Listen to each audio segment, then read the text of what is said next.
Hello guys, kamusta po ulit kayong lahat dyan? Andito po ako ngayon sa arrival area ng NAIA Terminal 1. As you can see, halos all glass po ang magkabilang wall dito sa walkway. Kaya po ang ganda tignan. Kitang-kita mo yung mga plane na naka-station, pati na rin po yung runway.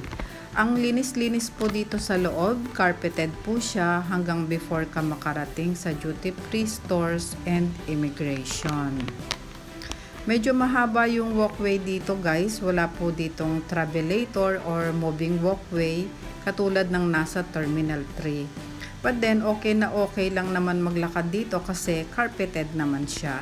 As you can see, may mga Christmas decorations po dito ngayon dahil December po ngayon. Ewan ko guys, pero gandang-ganda talaga ako sa mga Christmas decorations na nandito.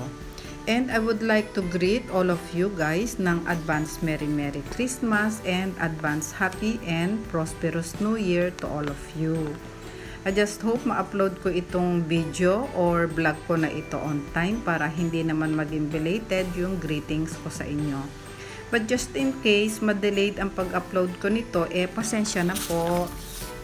So, moving on, balik po tayo sa walkway. Na-appreciate ko po talaga itong carpet. Kasi properly maintained po siya. Wala po akong nakitang sira or stain. Hindi ka maiinip maglakad dito dahil meron kang makikitang view ng mga eroplano on both side ng glass wall. Ayan po siya. Madadaanan po natin yung motorized service cart ng airport. So, ayan po, malapit na tayo.